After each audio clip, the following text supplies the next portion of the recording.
Olá, seja bem-vindo a mais um encontro do Manchete Podcast. E no programa de hoje eu recebo aqui para um bate-papo o vereador de Campos, Jorginho Virgílio, a quem desde já agradeço pela participação. Obrigado, Jorginho. Eu que agradeço, Arnaldo, pelo convite e estamos aí para responder as perguntas. Vamos começar a falar então sobre o processo de cassação de 6 vereadores na Câmara, né, que foi o que culminou com sua volta agora nesse último ano da legislatura. Primeiro, quero lembrar que lá atrás, quando você entrou com esse processo, né, foram vários processos, inclusive o seu, e o seu que acaba culminando com essa cassação de 6 vereadores, levando você de volta à Câmara também. Mas teve gente que estava lá que entraria com cassação de um partido só, que falou, poxa, acaba atrapalhando, porque é muito processo, e aí acaba confundindo um pouco no judiciário, era melhor que só a gente entrasse. Então, no final, você acabou com a razão, né? Já que o seu acabou dando certo e caçando 6. Como que vocês construíram a tese ali em relação à candidatura fictícia e como que você viu desenrolar desse processo na justiça? Na realidade, quem falou isso falou completamente errado, né? Por quê? Porque alguns entraram, na realidade, com um processo, vamos dizer assim, errado. Porque desde o início, o meu advogado falou, Jorginho, nós vamos entrar com AIME, porque é um processo mais ágil, mais célere. Por quê? Porque só inclui os vereadores eleitos e os suplentes. Já a AIGE tem que citar todos os candidatos do partido. Então, as AIGES, que alguns advogados representando alguns vereadores entraram, que na realidade acabou atrapalhando o andamento do processo, tornando o processo demorado, não é? Então, desde o início, o doutor William Machado entrou com a ação correta, né? E nós, quando fizemos a análise do pleito de 2020, nós analisamos todos os partidos que tinham ou poderiam ter problema com a questão de candidatura fictícia. A gente não fez escolha de partido ou de vereador para querer caçar mandato. Então, a gente acabou entrando contra 6 partidos, né? E a nossa ação, a ministra, né, do TSE, a Isabel Galotti, acabou considerando 4 partidos, né? Ficaram de fora o Avante e o PL. Então, na realidade, o nosso processo, como você bem disse, culminou na cassação dos 6 e foi o processo, exatamente o processo correto para se entrar na época. Para você ter ideia, existem processos que ainda estão aqui em Campos, ainda estão no juízo de piso, que nem sequer subiram para o TRE. Então, desde o início, o nosso processo foi o processo correto. Porque quando saiu a sentença tanto das AIGES, que foi uma diferença também no TSE, né? No TRE julgou tudo junto. Sim. E no TSE acabou separando. Quando você viu o julgamento de juízo de piso, você viu o julgamento do Tribunal Regional Eleitoral, todos rechaçando a fraude à cota de gênero, ainda havia esperança de algo lá no TSE ou no fundo do fundo já passou no TRE, já passou no juízo de piso, agora não dá mais em nada? Não, eu nunca deixei de acreditar. Eu falava com o meu advogado o seguinte, doutor, eu sou brasileiro e não desisto nunca. E ele dizia, Jorginho, vereador, nós perdemos em Campos, perdemos no TRE, não é? Não é fácil reverter no TSE, mas nós vamos continuar trabalhando. E eu falava isso, doutor, eu sou brasileiro e não desisto nunca, não é? Eu dei várias idas ao TRE, quando o processo estava lá ainda, né? Foram várias viagens ao Rio de Janeiro, né? Quando o processo estava em Brasília, foram várias ligações para o gabinete da ministra. Então, hora nenhuma eu desisti. Hora nenhuma eu desisti, porque eu via que o nosso direito era um direito líquido e certo, concreto. E na realidade demorou muito, né? É a crítica que eu tenho feito sempre. Você pegar aqui, por exemplo, em São Fidélis, no primeiro ano, o vereador que realmente foi eleito, sem a fraude, assumiu no primeiro ano. Rio das Ostras, vários municípios do estado do Rio e no país inteiro. Campos demorou muito no juízo de piso, mais de um ano. No TRE, praticamente 2 anos. os processos se arrastaram. E quando chegou no TSE, a ministra viu a gravidade dos fatos, das fraudes, né? E acabou dando celeridade, julgando assim. Ela demorou 2 meses e pouco para apreciar, né? Algumas pessoas falam, foi uma decisão monocrática. Essa decisão ainda vai ser submetida ao plenário. E a gente tem certeza que vai ser lavada de novo, porque foram casos escandalosos. Candidatas a vereadoras que tiveram 0 votos e desde o início da campanha na rede social pedindo voto para outro candidato do partido dela, pedindo voto para candidato de outro partido, né? Teve candidata que foi à urna e ainda assim teve 0 voto, então ou ela votou em branco, votou nulo ou votou em outro candidato, não votou nela mesmo. Então, os casos foram assim, bem gritantes. Na realidade, nós pedimos a tutela antecipada para que esses vereadores que foram cassados não fossem diplomados antes da diplomação, né? O juízo de piso negou. Depois nós pedimos a tutela antecipada para que eles não tomassem posse. O juízo de piso negou outra vez. Mas o que estavam demonstrado nos autos não tinha discussão. Praticamente não tinha discussão. Tanto é que no TRE mesmo, né, que você falou que nós perdemos, mas foi um placar apertado. 4-3. 4-3, voto de Minerva do presidente do tribunal na época, né, que deu o voto de Minerva. Então, o juízo de piso já poderia ter impedido a diplomação e a posse desde o início. Tanto é que, na instrução de julgamento, aqui no juízo de piso, ninguém arrolou nem testemunha. Ninguém arrolou para juntar documentação. Nem os impugnantes e nem os impugnados. Por quê? O que foi demonstrado nos autos, na inicial do processo, já era o suficiente para ter a cassação dos vereadores e ter a retotalização dos votos. Nem nós, como impugnantes, pedimos oitiva de testemunha, nada, e nem os impugnados. Então, não há motivo para que o processo demorasse tanto. Não há motivo plausível, não há motivo. Agora, esse processo sai justamente um ano eleitoral novamente, né? Todos os envolvidos estão elegíveis, vão poder ser candidatos, à exceção das 2 candidatas do PSL à época, elas 2 ficaram inelegíveis em um dos processos, aliás, que numa AIGE. Mas, assim, como exemplo, você acha que fica... Agora os dirigentes partidários vão ter um pouco mais de cuidado na montagem das nominatas, sobretudo com as mulheres, nessa eleição que já é atípica, porque diminuiu bastante. Na última era 100%, 150% do número de cadeiras, agora 100% mais um, ou seja, são 8 mulheres por nominatas. Isso. Né? Isso vai servir como alerta para os dirigentes partidários? Olha, o que eu ouvi ontem, lá atrás do plenário da Câmara, de um funcionário, me parece que não serviu de exemplo, não. Porque, segundo o funcionário da casa me falou que dos vereadores, né, que foi cassado estava pedindo documentação de uma candidata vereadora para filiar ela para ela ser candidata. Não sei se vai servir de exemplo, não. Tá? E a questão deles ficarem inelegíveis é uma questão importante. O TSE mudou esse entendimento Sim. Há 2 meses atrás.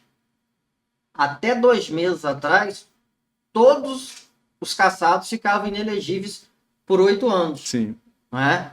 Havia até uma preocupação de alguns desses vereadores que foram cassados. Até um me procurou, perguntando se eu iria entrar com recurso para torná-los inelegíveis. Eu falei que absolutamente. Não, o objetivo nosso era recuperar o nosso mandato, não era tornar ninguém inelegível, não é nenhuma caça às bruxas. Jamais tivemos essa pretensão, como não entramos com recurso para torná-los inelegíveis. Não sei se o Ministério Público Eleitoral entrou, Procuradoria, não tenho certeza. Porém, como esse processo ainda vai a plenário, vai ser julgado por todos os ministros do TSE, isso ainda pode mudar. né? Mas se houve uma mudança de entendimento, né, Jorge? Se a gente for pegar no pragmatismo, que a gente que acompanha não só o processo de um ou de outro, de muita gente, no pragmatismo, o que muda para favorecer o réu pode ser aplicado sempre, né? Sim, mas o caso, por exemplo, de candidatos que foi cassado, que era presidente de partido. Como é que ele vai explicar que ele não sabia? Sei, né?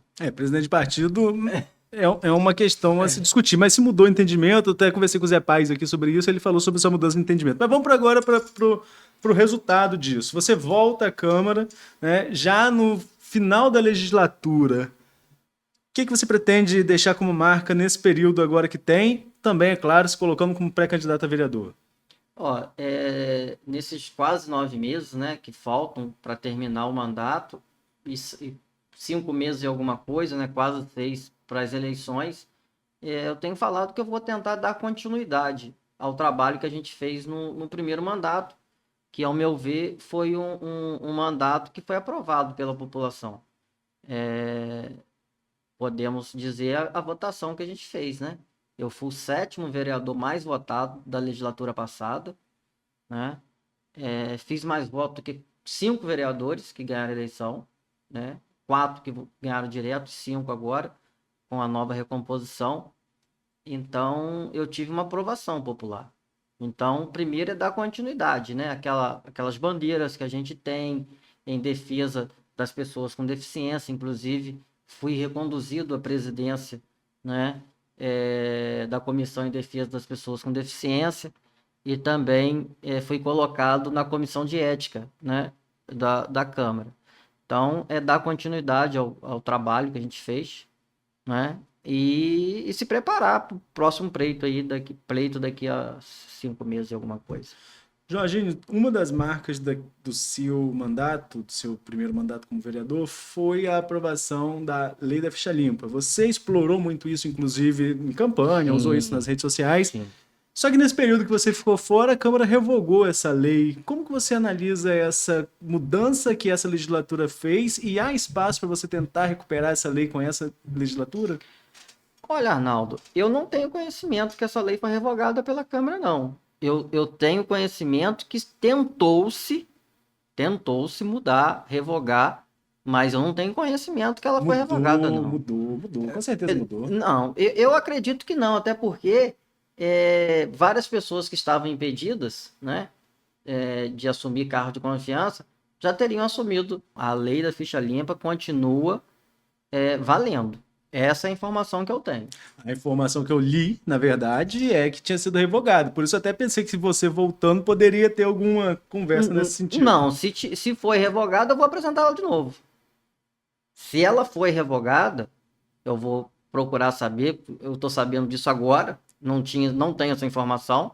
Mas vou procurar saber já, a partir de hoje, se ela foi revogada, eu vou apresentá-la outra vez. Vamos ver até a entrevista ao que vai ao ar no dia seguinte à gravação. Vou te mandar a matéria que eu li à época sobre a revogação. Mas e qual seria um projeto, já que você não sabe dessa revogação e é uma coisa que você vai entrar agora, nesse período, qual projeto você vai... Já tem um projeto específico que você quer defender, que quer implementar? Estava ali na gaveta esperando para voltar à cadeira e agora vai colocar em prática, Jorginho? Bom, um projeto que eu fiz em 2017, né, que foi uma indicação legislativa que diz respeito ao paraesporte, né, ao Via Esporte, né, que acontecia lá na Avenida Arthur Bernardes e que o atual governo não retornou, né. Já apresentei uma indicação simples que foi a plenário ontem para que esse projeto retorne, né, e estou com a minha assessoria jurídica, estudando uma lei que já foi aprovada em alguns municípios. A gente vai discutir se ela é constitucional, que é a questão de isenção de IPTU para aposentados que tenham um único imóvel que receba até 3 salários mínimos, né? Esse é o principal projeto, como você falou, está guardadinho na gaveta e a gente retirou depois que assumimos o mandato para ver a viabilidade de apresentá-lo. Enquanto a gente conversava aqui, achei a matéria até de um amigo seu, a matéria de Rodrigo em relação a Rodrigo Gonçalves, que foi editor-chefe, foi editor de política da Folha. Depois eu te mando o link Tá para bom. você se aprofundar um pouquinho mais sobre o assunto.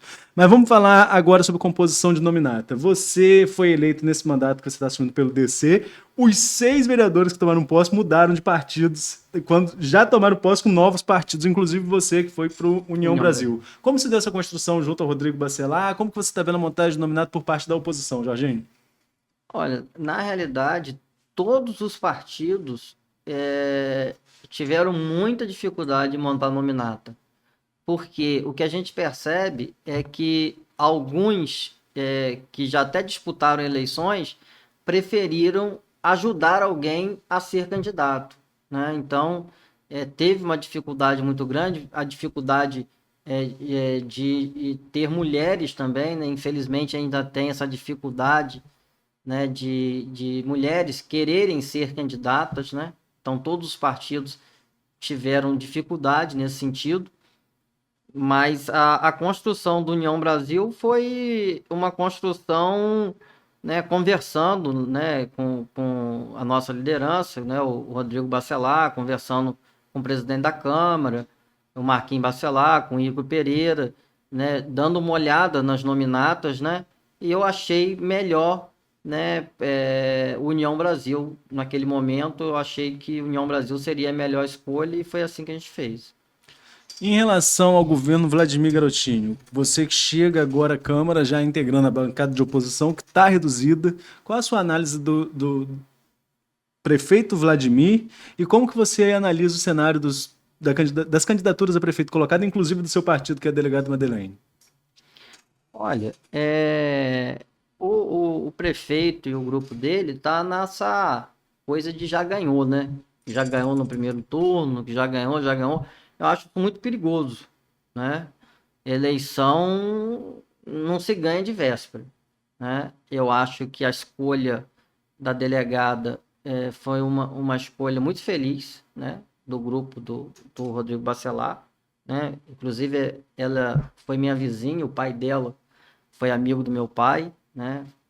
Então, eu acho que o nome não poderia ter sido melhor, na minha visão, né? Uma pessoa íntegra, né? Uma delegada que fez um bom trabalho à frente da DEAN aqui em Campos, né? E as outras candidaturas também, né? Agora, eu vi que você fez entrevista com o Thiago Rangel, que vai ter como vice o Twin, vai ser uma chapa interessante, tem o Magal Pavaninha, o que tudo indica que essa eleição vai para o segundo turno, né? E segundo turno é uma eleição nova, né? E segundo turno é uma eleição nova. Então, eu acho que a gente pode ter surpresas aí na eleição. Agora, Jorginho, vou fazer uma pergunta mais de curiosidade do que para você voltar à Câmara nesse processo de cassação que você moveu, e é um direito seu, se for atrás de um direito que é seu, 3 vereadores que são do seu grupo político acabaram cassados. Ninguém ficou chateado com você, não? Ninguém reclamou nada com você, não? Como que tá essa relação ali interna dentro do grupo de oposição? Olha, Arnaldo, eu sinto, assim, pessoalmente comigo, ninguém falou nada não, mas nos bastidores a gente sabe que houve, alguns vereadores ficaram chateados, né? Eu acredito até que durante esses 3 anos que eu fiquei fora do mandato, né, falam-se nos bastidores que eu fiquei sendo fritado durante esses 3 anos dentro do grupo, mas eu estou na política há mais de 30 anos, eu sei o jogo, como é que é, e a gente foi fazendo nosso trabalho, né?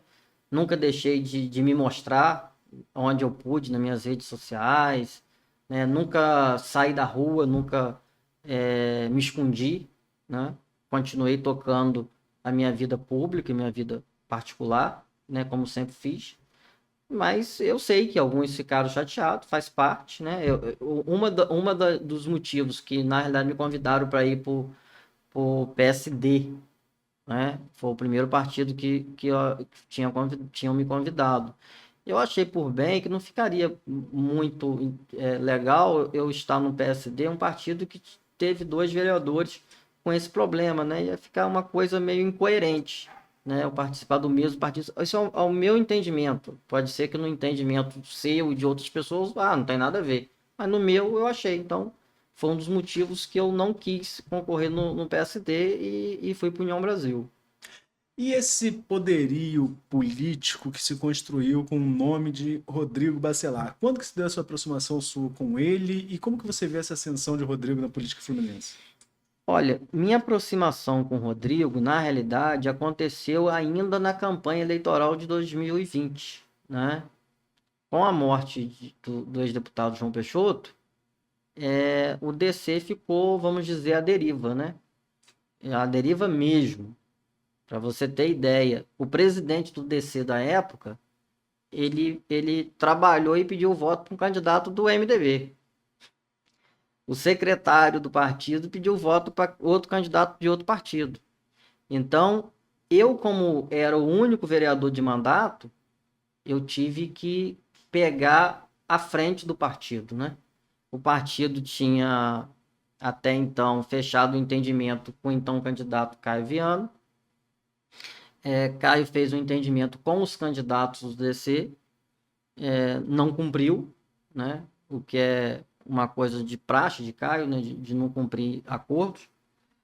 Aí a gente foi convidado por Rodrigo, né? E Rodrigo acabou ajudando os candidatos do DC, alguns candidatos, né? Outros quiseram continuar lá no PDT na época. Então a aproximação começou a partir dali, né? Depois da perda do mandato, ainda, da perda da eleição, mas ainda no mandato, nós tivemos um encontro, eu, deputado, o deputado me convidou para fazer parte do grupo político dele, não é? Eu aceitei e estou até hoje. Jorginho, você citou no começo, no meio da nossa conversa, vamos chegando ao final falando de política mais uma vez, você citou que o grupo do Vladimir está muito otimista na eleição a prefeito, né? Inclusive com pesquisas anteriores, antes do ano eleitoral, colocando com vitória no primeiro turno. Mas esse otimismo não é só no executivo, vejo um otimismo também na disputa do legislativo. Tem gente que fala, inclusive, que a base vai fazer 20 cadeiras. Qual é a sua leitura agora de quem está em uma das cadeiras e concorrendo também? Você acha que a oposição vai diminuir tanto para 5 vereadores depois das urnas ou é otimismo demais do lado de lá achar que vai fazer 20? Olha, é otimismo demais. Eu acredito que a oposição deve fazer aí pelo menos uns 10 vereadores. A oposição deve fazer uns 10 vereadores e a situação uns 15 vereadores. Essa é o panorama, né, a análise que eu faço.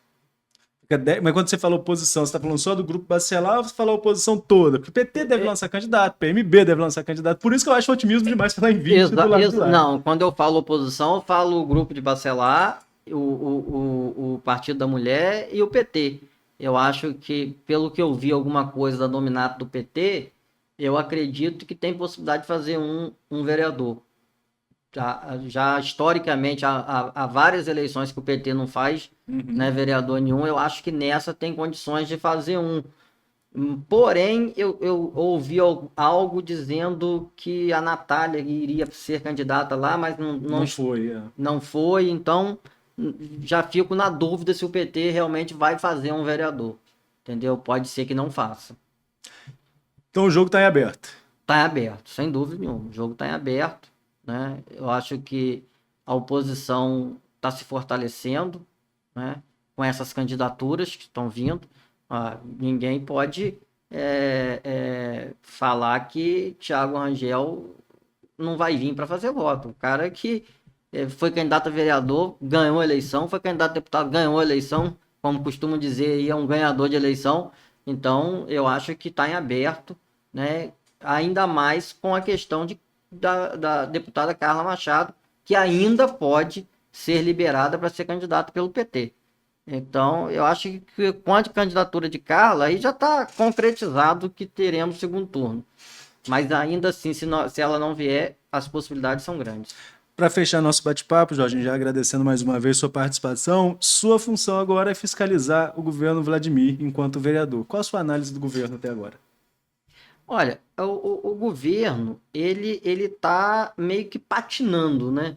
eles vendem, né, uma imagem que o governo está a mil maravilhas, mas a gente começa a perceber já há algum tempo que não está, né? É falta de leite, transporte precário, né? Os terminais que iriam ser feitos não saíram do papel, o trânsito caótico, falta de remédio, insumos nas unidades hospitalares e pré-hospitalares. Então, eles convivem com muito problema e, em contrapartida, com muito dinheiro, né? Porque hoje o governo, eles dizem que tem mais de 1 bilhão em caixa, né? Eles tiveram uma parceria muito forte do governador Cláudio Castro, com investimento de mais de R$ 1 bilhão. O governador pagou 2,5 folhas de folha de pagamento dos funcionários. Então, ele pegou um momento muito bom, de muita fartura, subindo as participações especiais, os royalties, mas em contrapartida, o que ele está dando de volta à população está muito aquém do que poderia ser, né? Eu sempre costumo dizer, Arnaldo, que Campos deveria ser uma Curitiba melhorada. Com a quantidade de dinheiro que essa cidade teve, desde quando começou a receber royalties até hoje, a gente não era para estar vivendo numa cidade que não tem uma indústria, que não tem geração de emprego praticamente, e que as pessoas ficam completamente dependentes da prefeitura, completamente dependentes de cheque cidadão, de Bolsa Família. Nós temos em Campos aproximadamente 100 mil pessoas vivendo abaixo da linha da pobreza. Então, para um município rico, bilionário como esse, nós tivemos, vamos dizer, podemos ter a certeza em dizer que nós não tivemos bons gestores do dinheiro público, porque nós deveríamos estar numa cidade muito melhor. Jorginho, mais uma vez, obrigado pela sua participação. Já deixo o convite aberto para uma próxima oportunidade. Obrigado, Arnaldo. Eu que agradeço. E a você que nos acompanhou até aqui, fique ligado também nas nossas redes sociais. Até a próxima!